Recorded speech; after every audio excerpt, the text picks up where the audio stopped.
오래전에 나왔던 영화 중에 관상이라는 제목의 영화가 있습니다. 이 영화의 주인공은 이제 그 사람을 누구든지 간에 딱 그 사람의 얼굴을 보면은 그 사람의 모든 걸 다 꿰뚫어 보는, 그리고 그 사람의 미래까지 점치는 천재 관상가인데요. 뭐 당연히 가상의 인물이죠. 그런 사람이 어디 있겠습니까? 그런데 이 영화가 참 흥미로운 게요, 그 어린 조카의 왕위를 빼앗으려는 수양대군하고, 그리고 또 어린 왕을 지키려는 김종서하고 이제 이 싸움을 배경으로 만든 영화입니다. 그래서 이 가상의 인물이 김종서 편에 서서 그 수양대군과 맞서 싸웁니다. 관상을 워낙 잘 보니까 이게 뭐 어디로 어떻게 되는지를 꿰뚫어 볼 거라고 생각을 했는데요. 여러분이 역사를 다 아시지만 수양대군이 김종서를 살해하고 그리고는 이제 조카의 왕위를 빼앗지 않습니까? 그러니까 그 극 중에서도 그 김종서 편에 이 주인공이 서 있었기 때문에 완전히 몰락하는 겁니다. 아들이 죽임을 당하고 그리고는 뭐 인생이 진짜 완전히 비참해져 버렸는데요. 제가 이 영화를 주목하는 것은요, 그렇게 몰락해버린 이 천재 관상가가 했던 맨 마지막 대사입니다. 자기가 판단을 잘못했다는 것을 시인하면서 이런 이야기를 합니다. 수양은 왕이 될 사람이었단 말이요, 난 사람의 얼굴을 봤을 뿐 시대의 모습을 보지 못했어. 시시각각 변하는 파도만 본 격이지. 그러면서 하는 말이 이렇습니다. 바람을 보아야 하는데 파도를 만드는 건 바람인데 말이요. 이게 제게 굉장히 강렬했습니다. 관상을 너무 잘 보고 이 사람 얼굴을 보면 이 사람은 뭐 어떻게 되겠다, 뭐 이렇게 되겠다, 저렇게 되겠다, 그리고는 자기가 하는 일에 대하여 그리고 확신을 가지고 달려갔지만 마지막에 그 회한이 그거 아닙니까? 시대를 보지 못했다는 거죠. 그러면서 자기는 시시각각 변하는 파도만 봤다. 저 파도를 움직이는 건 바람인데 나는 바람을 보지 못했다. 제가 이 영화의 마지막 대사를 보면서 오래전에 그 대구 서문교회에 그 이성은 목사님, 원로 목사님이 되신 이후에 하셨던 강의가 제가 다시 떠올려진 겁니다. 대구 서문교회는 제가 신학생 시절에 그 파트타임으로 교육전사로 주일학교를 섬겼던 교회이기 때문에 그 교회를 제가 잘 알거든요. 이 목사님이 굉장히 존경을 받으시는 그런 담임 목사님이셨고, 교회가 참 성숙한 신앙인이 많은 교회라고 제가 기억을 합니다. 그런데 이 목사님이 은퇴하신 이후에 그 젊은 목회자들을 모아놓고 하는 강의 속에서 너무 깜짝 놀란 말씀을 하시는 겁니다. 계속 이 목사님이 강의에서 강조하시는 게, 은퇴하고 보니 내 목회는 아쉬움이 많다. 은퇴하고 보니까 나는 목회를 제대로 잘 못한 목사다. 이걸 계속 강조하시는 겁니다. 이 목사님께서 후회하시는 그 핵심이 뭐냐 하니까, 나는 새 술에 취한 목회를 하지 못했다. 이게 목사님의 말씀 핵심이에요. 이 새 술에 취한 목회가 뭐냐 하니까, 그 지난주에 우리가 살펴본 것처럼 에베소서 5장 18절입니다. 술 취하지 말라. 이는 방탕한 것이니 오직 성령으로 충만함을 받으라. 그리고 또 오늘 살펴보게 될 사도행전 2장에 나오는 오순절 성령 강림 사건으로 충만했던 그 사도들을 빗대가지고 이제 새 술에 취한 목회를 하지 못했다, 이걸 강조하시는데요. 이 목사님께서 나는 새 술에 취한 목회를 하지 못했다고 하시면서 여러 번 반복하신 말씀이 이런 말씀입니다. 나는 합리적인 사람이고 나는 이치를 따지고 분석하는 일을 좋아하는 사람인데, 목회도 이렇게 합리적이고 논리적으로만 내가 목회를 했다. 이게 목사님이 말씀하시는 이제 후회스러운 자기 반성이라는 겁니다. 그러면서 이 목사님이 당신의 목회를 어떻게 결론 짓느냐 하니까 이렇게 결론 지으셨습니다. 오늘 와서 반성해 보면 머리가 커진 교인은 길렀어도 가슴이 뜨거운 신자는 못 길렀습니다. 이것이 내 목회의 결론입니다. 뭐 가까이서 제가 이 목사님을 지켜봤기 때문에 그 겸손이에요. 그렇지 않습니다. 교회도 굉장히 건강했고 목사님도 성령 충만한 목회로 설교를 굉장히 은혜롭게 하셨는데요. 그런데 목사님은 은퇴하고 이것이 너무 후회가 되신다는 거예요. 젊은 목사들은 정말 이렇게 후회하지 않도록 목회해라. 저는 지난 한 주 내내 그 영화 관상에 나오는 마지막 대사하고 이 목사님의 당부의 말씀이 계속 오버랩이 되면서 제 마음을 맴돌고 있었습니다. 파도를 일으키는 것은 바람인데 바람은 보지 못하고 시시각각 변하는 파도만 보고 있는 어리석음을 범하지 마라. 그런가 하면은 세술에 취한 목회를 해야 된다. 합리적인 거, 이치를 따지는 거, 그걸 뛰어넘어야 된다. 안 그러면은 머리만 큼직해지는 그런 신자를 양산하게 된다. 이 모든 것들이 다 저에게 주시는 하나님의 메시지로 제가 들리더라는 거죠. 제가 이런 관점으로 사도행전을 다시 쭉 살펴보니까요, 이 사도행전의 큰 줄거리와 흐름이 너무나 선명하게 보이는 겁니다. 사도행전은 글자 그대로 사도들의 행전 아닙니까? 사도들이 엄청난 일을 행한 일들을 기록한 게 사도행전인데, 그런데 놀랍게도요, 그런 사도행전인데 이 사도행전의 시작이요, 빨리 달려가라, 이게 아니에요. 기다리라는 거예요. 기다리라. 예수님께서 사도행전 1장 4절에서 이렇게 말씀하십니다. 사도와 함께 모이사 그들에게 분부하여 이르시되 예루살렘을 떠나지 말고 내게서 들은 바 아버지께서 약속하신 것을 기다리라. 이게 지금 누구를 기다리라고 하는가 하면은, 뭘 기다리라고 하시는가 하면은 성령의 임재를 기다리라는 겁니다. 왜 성령님을 기다려야 하는가 보니까 그 다음 8절에서 주님이 이렇게 말씀하십니다. 오직 성령이 너희에게 임하시면 너희가 권능을 받고 예루살렘과 온 유대와 사마리아와 땅끝까지 이르러 내 증인이 되리라. 여러분, 땅끝까지 이르러 증인이 되고 많은 역사가 일어나고 그 파도를 일으키는 것도 중요하지만, 왜 성령을 기다리라고요? 그 파도를 일으키는 것도 중요하지만 그 파도를 누가 일으키느냐가 중요하다는 거거든요. 그래서 여러분 아시는지 모르겠지만요, 사도행전의 별명이 성령행전이에요. 성령이 파도를 일으켜 주셨다는 그런 마음을 담고 한 별명 아닙니까? 저는 지난주 화요일 아침에 전체 교역자들이 다 모여있는 회의에서 마지막으로 제가 이 찬양을 부르고 기도하자고 권했습니다. 한 학기를 마무리하는 찬양이에요. 우리들의 무기는 육체가 아니요 그러나 강하오 참으로 강하오. 우리들의 무기는 육체가 아니요 그러나 강하오 성령 안에서. 이게 이렇게 슬픈 노래가 아닌데 갑자기 막 슬퍼져요. 더 활기차게 불러야 될 것 같은데요. 견고한 진을 파하는 강력이요 강한 힘이요 참으로 강하오.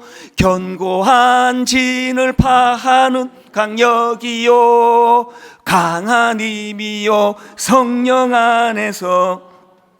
이 찬양은요, 고린도후서 10장 3절 4절을 가지고 만든 찬양입니다. 우리가 육신으로 행하나 육신에 따라 싸우지 아니하노니 우리의 싸우는 무기는 육신에 속한 것이 아니요 오직 어떤 견고한 진도 무너뜨리는 하나님의 능력이라. 모든 이론을 무너뜨리며. 여러분, 우리는 육신을 갖고 살아가지만 이 땅을 헤쳐나가는 그 우리의 삶의 도구는 그 육신이 아니라는 거죠. 나의 학력, 내가 가진 실력, 내가 가진 말주변, 이런 걸로 무기로 삼아서는 안 된다는 거거든요. 여러분은 지금 어떤 무기를 가지고 여러분의 인생을 헤쳐나가고 계십니까? 오늘 우리 시대를 중독 시대라 그러잖아요.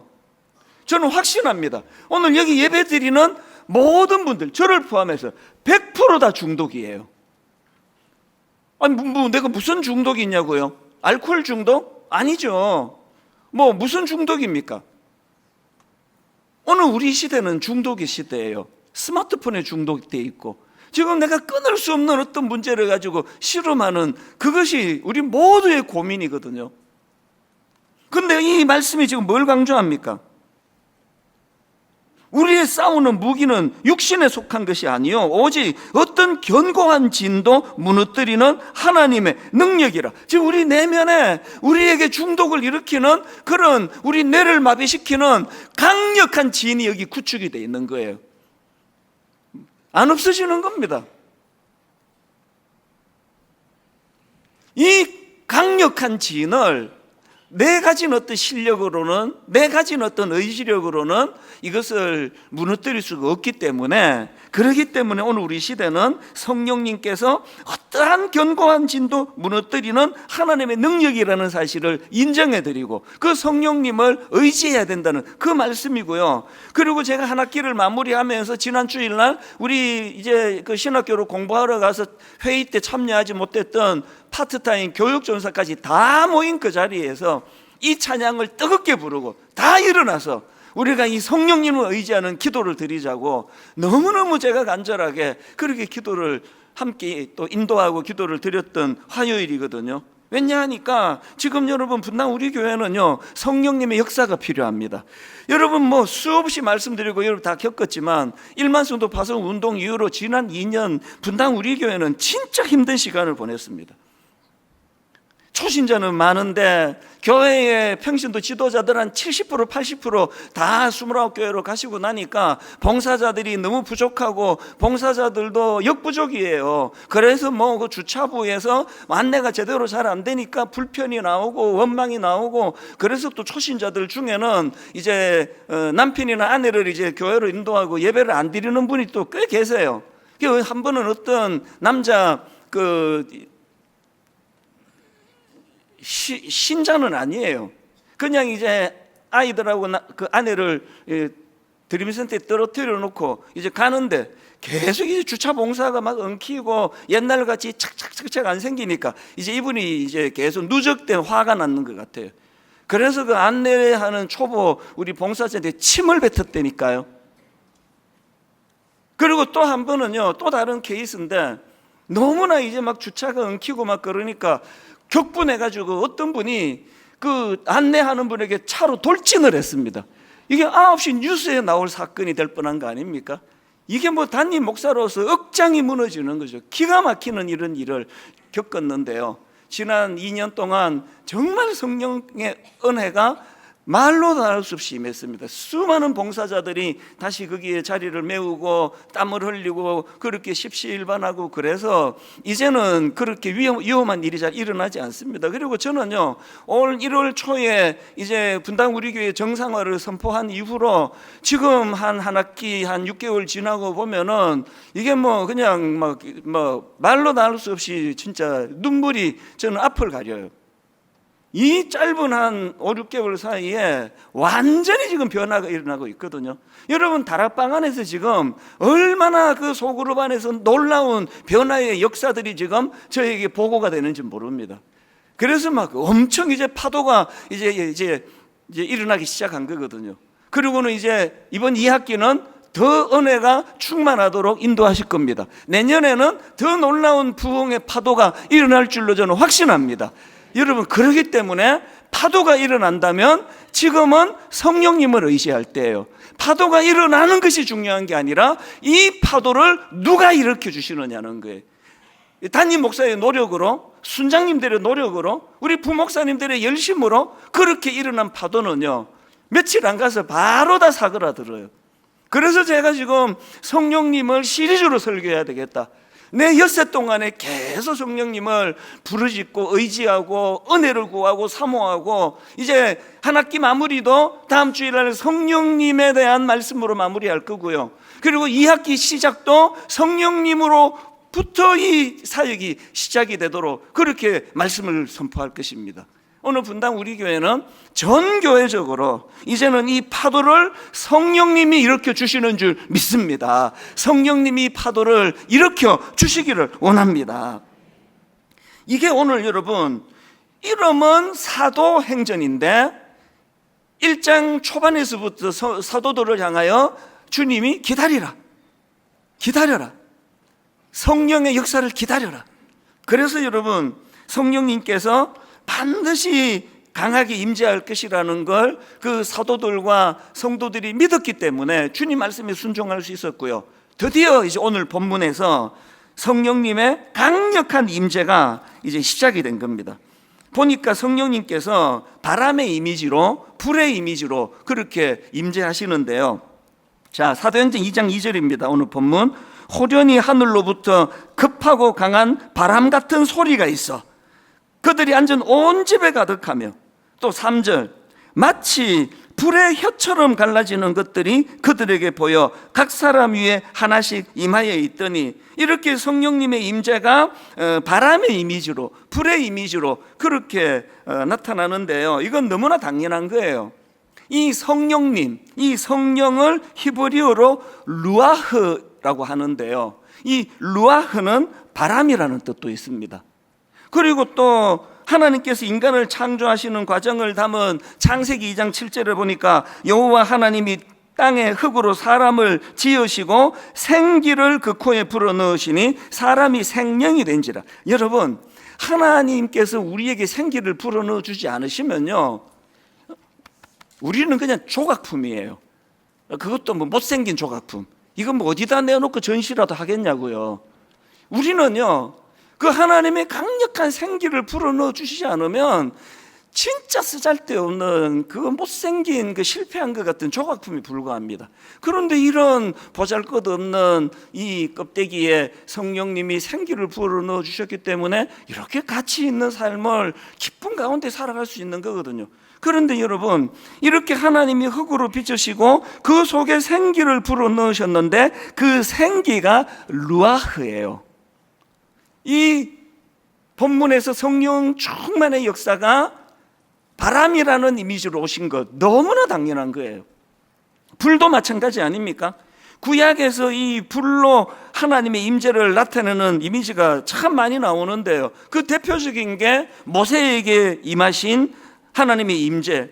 모세가 자기 인생을 자기가 영위할 때 자기가 파도를 일으켜 보겠다고 그렇게 하다가 사람을 죽이고 완전히 그야말로 비참한 인생으로 그렇게 몰락해져 가고 있던 모세였는데, 하나님께서 그 모세에게 떨기나무에 불로 임재하시잖아요. 그 불로 임재하신 하나님의 임재로 모세가 완전히 활력을 되찾게 되는 거, 우리가 역사를 다 알고 있는 거 아닙니까? 그런데 여러분, 이렇게 바람으로 이미지로 임재하시고 불의 이미지로 임재하시는 것이 오늘 본문인데요. 제가 이번에 주목하게 된 건 그 이미지 속에서 발견한 게 하나 있습니다. 지금 바람의 이미지로 임재하시는데 그 이미지가 엄청 강렬해요. 자, 사도행전 2장 2절입니다. 호련히 하늘로부터 급하고 강한 바람 같은 소리가 있어. 성령님이요, 봄바람으로 임재하실 때가 있어요. 참 너무 따뜻하고 훈풍으로 내 마음을 치료해 주시고 메마른 내 마음을 만져주시는 너무나 따뜻한 봄바람으로 임재하시는 은혜도 여러분이 경험하시겠지만요, 오늘 사도행전 2장에서의 하나님의 임재는 그런 게 아니에요. 태풍이 태풍, 급하고 강한 바람. 가을에 태풍을 만나면 그 태풍이 가진 그 역동이 얼마나 강력합니까? 막 저기 남쪽에서부터 이제 썰어 확 휩쓸려서 올라오면은 막 그 강력한 태풍의 파괴력 때문에 우리 모두가 다 두려워하는 그 이미지예요.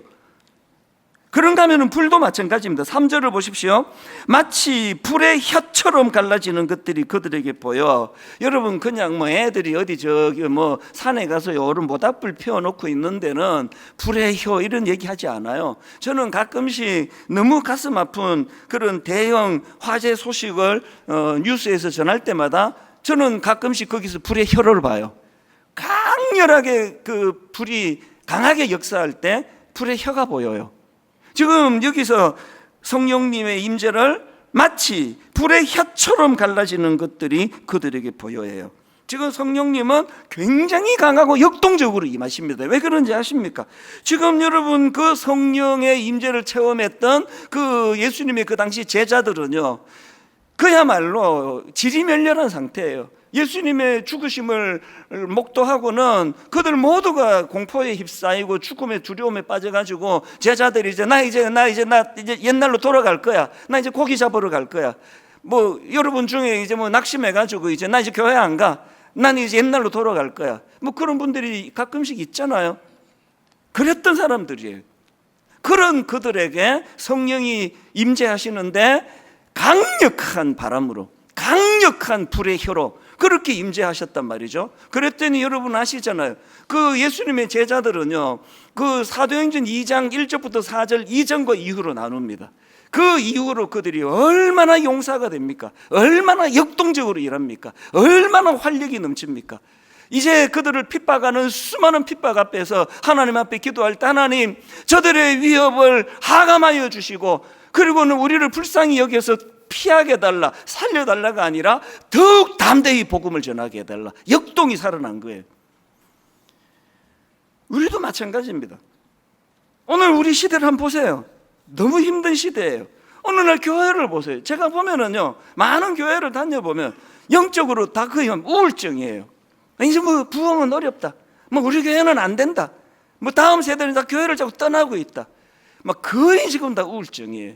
그래서 여러분, 이 시대는 성령의 역동이 필요합니다. 성령의 강한 역사, 바람으로 임하시는, 불의 혀로 임하시는. 그래서 여러분, 제가 성도들을 만나보면요, 하루를 그렇게 지내면은 집에 오면은 에너지가 다 빠져나가고 그렇게 우울해요.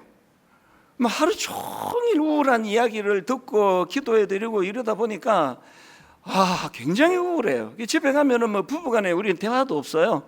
뭐 우울해 죽겠는데 뭐 무슨 대화, 밥 먹고 그냥 뭐 시들어지는 은혜로 임해가지고 한 8시 되면 막 거의 뭐 시들어갖고 쓰러져 자고, 또 눈 떠보면은 이제 제 안에는 이제 자러 들어오고, 뭐 이게 우리 집이에요.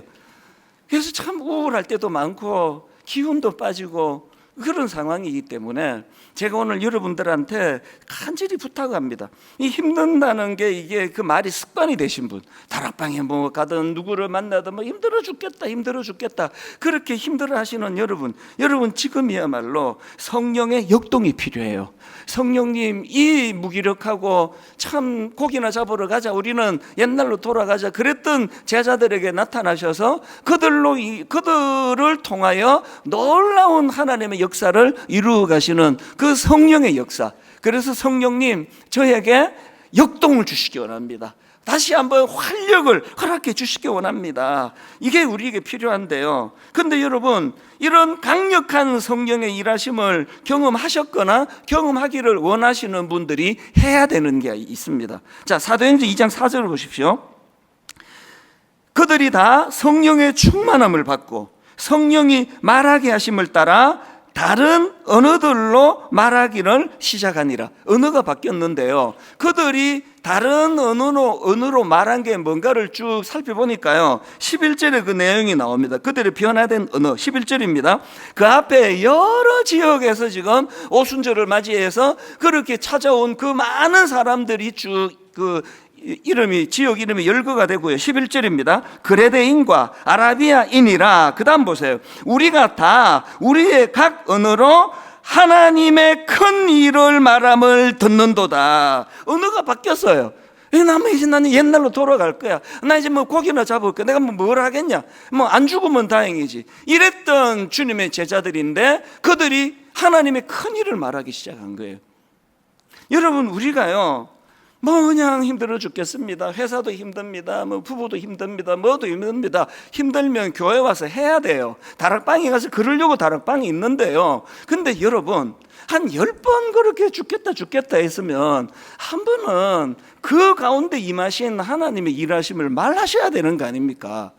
10번, 뭐 20번으로 해드릴까요? 여러분, 뭐 죽겠다 30번 했으면 한 번 정도는 그 힘든 삶에 개입하시는 역동적인 하나님에 대해서 한 번 정도는 그렇게 말씀하셔야 되는 거 아니냐고요.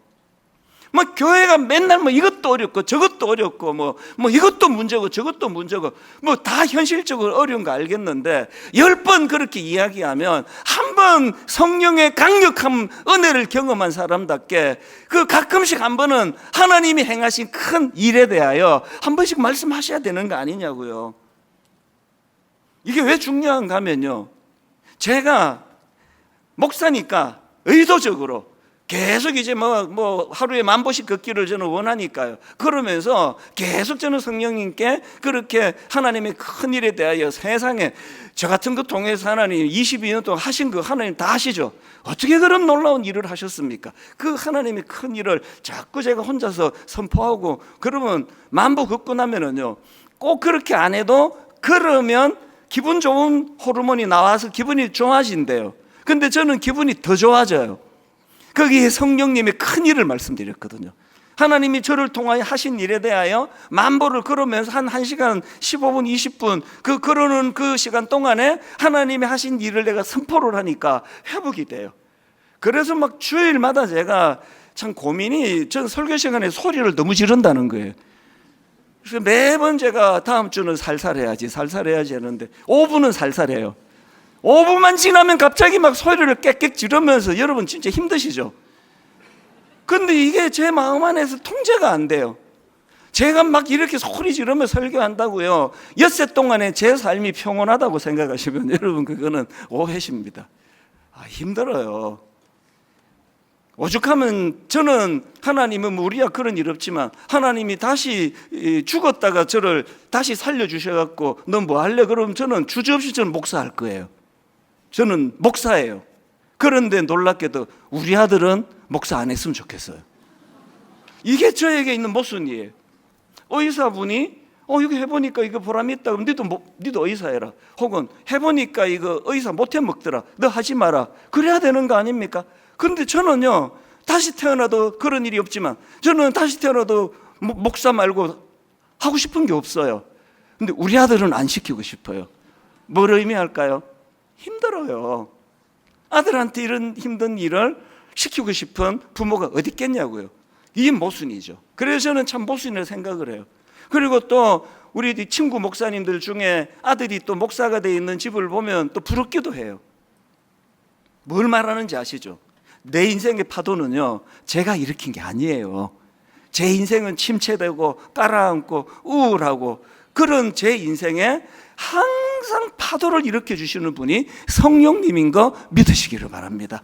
부러우시면 여러분도 구하세요. 구하는 사람에게 주신다 그러잖아요. 그런데 여러분, 한 가지 더 제가 살펴볼 게 있는데요, 이렇게 오순절 성령 강림 사건으로 이제 충만한 성령의 역사가 일어났는데요, 제가 보니까요, 그 성령 충만이 만들어낸 역동이 두 갈래로 나누어지는 거예요. 한 갈래는 여러분 모두가 너무 잘 알고 여러분 모두가 원하는 역동이에요. 그게 베드로에게 나타난 역동입니다. 베드로가 이제 그 신학 공부를 했습니까? 고기 잡던 그 사람인데요, 그 베드로가 이제 설교를 했더니 놀라운 일이 일어난 거죠. 솔직히 제가 사도행전 2장의 베드로 설교를 분석해 보니까요, 별 내용이 없어요. 그 정도는 저도 할 수 있습니다. 그런데 성령의 역동이 임하니까 역사가 일어나는 거죠. 그래서 여러분, 그 설교를 들은 사람들의 반응을 보십시오. 사도행전 2장 41절입니다. 그 말을 받은 사람들은 세례를 받으며 그날에 신도의 수가 3,000이나 더하더라. 아니, 가을에 분당 우리가 새세명 축제를 했는데 그날 막 제 설교를 듣고 새 신자가 3,000명이 등록을 했습니다. 여러분 표정이 뭔 소리야? 그런 일이 제 생애에 한 번도 안 일어났거든요. 그뿐만 아니에요. 베드로가 그렇게 말씀을 전하고 나니까요, 그 말씀을 들은 그 강팍한 사람들을 보십시오. 사도행전 2장 31절에 그들이 이 말을 듣고 마음에 찔려 베드로와 다른 사도들에게 물어 이르되 형제들아 우리가 어찌할꼬. 여러분, 제 은퇴하기 전에 이런 역사를 한 번만 맛봤으면 좋겠습니다. 제가 막 열받아가지고 막 성령 충만으로 막 엄청 강하게 설교하고 막 회개해야 된다, 그렇게 살면 안 된다, 정신 차려라 막 이렇게 엄청 설교하고, 그리고 그 다음날 자고 일어나 봤더니 악플이 3,000개가 달렸어요. 저 목사가 저게 뭐 잘못 먹었다, 뭐 맨날 우리 보고 뭐 저렇게 회개하래. 베드로는 지금 역사가 일어난 거예요. 이게 베드로가 한 게 아닙니다. 이게 성령님의 외적인 동력이에요. 성령님의 외적인 역동이에요. 그런데요, 제가 이번에 발견한 또 다른 차원의 역동이 있는데요, 스데반에게서 발견하는 내적인 역동입니다. 스데반도 똑같이 베드로와 같이 은혜롭게 말씀을 전했거든요. 성령 충만하게 말씀을 전했는데요, 그랬더니 이번에는 사도행전 7장 54절입니다. 그들이 이 말을 듣고 마음에 찔려 그를 향하여 이를 갈그늘이에요. 여러분 아까 말했잖아요, 영화 대사에 파도는 시시각각으로 바뀌어요. 스데반이 설교를 잘못하니까 이렇게 이를 갈고, 베드로가 설교를 잘하니까 3,000명이 회개한 게 아니고요, 둘 다 성령 충만한데 역동이 베드로에게는 외적으로 나타났고 스데반에게는 내적으로 나타났어요. 이게 무슨 말씀인가 하면은요, 이제 지금 그들의 그 격분을 한번 보십시오. 그 강팍이 이제 드러나는 겁니다. 57절 58절입니다. 그들이 큰 소리를 지르며 귀를 막고 일제히 그에게 달려들어 성 밖으로 내치고 돌로 칠세, 증인들이 옷을 벗어 사울이라는 청년의 발 앞에 두니라. 지금 베드로에게 임한 외적인 역동은 3,000명이 회개하는 눈에 보이는 열매가 나타났는데, 지금 스데반이 똑같이 성령 충만해서 설교하니까 돌이 3,000개 날라왔어요. 그래서 돌에 맞아 죽었잖아요. 근데 이게 무슨 역동이냐고요? 여러분 그 과정에서 한번 보십시오. 59절입니다. 그들이 돌로 스데반을 치니 스데반이 부르짖어 이르되 주 예수여 내 영혼을 받으시옵소서. 그리고는 그 다음 60절입니다. 무릎을 꿇고 크게 불러 이르되 주여 이 죄를 그들에게 돌리지 마옵소서. 여러분 놀랍게 이 기도는요, 예수님이 십자가상에서 한 기도와 똑같은 기도를 한 거예요. 베드로처럼 외적인 역사는 일어나지 않았는데 스데반 내면에 성령의 역동이 일어난 거예요. 그래서 여러분 제가 몇 주 전에 이 말씀 고린도전서 15장 55절, 사망아 너의 승리가 어디 있느냐, 사망아 내가 쏘는 것이 어디 있느냐. 사망이 가진 독침이 죽음에 대한 치명적인 공포와 두려움이라고 했다면, 성령의 내면에서 스데반에게 역동적으로 일어나는 이 역사가 스데반으로 하여금 침착하잖아요. 우선 그 죽어가면서, 그래서 저들을 용서해 달라고, 모르고 하는 짓이라고. 놀랍게도요, 그 현장에 사도 바울이 변화되기 전에 악한 바울이 들 때 그가 돌 던지는 그 사람들 옷을 맡아주는 일을 했습니다. 그리고 많은 책에서 제가 수없이 읽었는 똑같은 내용이 뭐냐, 그때 이 강팍했던 바울이, 청년 바울이 죽어가는 스데반의 모습을 보고 충격을 받았다는 거예요. 저게 어떻게 가능하지? 인간으로 저게 어떻게 가능하지? 나중에 베드로가 다메섹 도상에서 주님의 부르심 앞에 고꾸라질 수 있었던 것도 그 스데반의 죽음에 충격을 받았던 그 영향도 있었을 것이다. 물론 추측이죠. 뭐 성경에 없는 건 다 추측이에요. 그러나 저는 그거 근거가 있다고 생각을 합니다.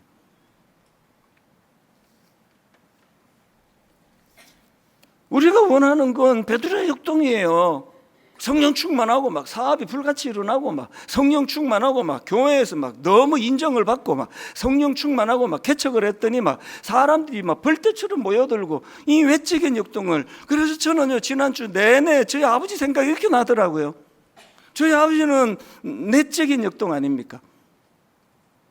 아버지가 40일 금식기도 하고 그때부터 교회가 막 불같이 일어나고 막 2년 만에 2만 명이 모이고, 아버지가 막 전국을 다니면서 내가 막 말을 심하게 듣는 목사였는데 내가 성령 충만을 구하고 40일 금식기도 했더니 불이 임해가지고 싹 이제 뭐 말 듣는 고치고 교회가 불같이 일어났습니다. 할렐루야! 막 전국을 다니면서 뭐 집회를 했겠죠.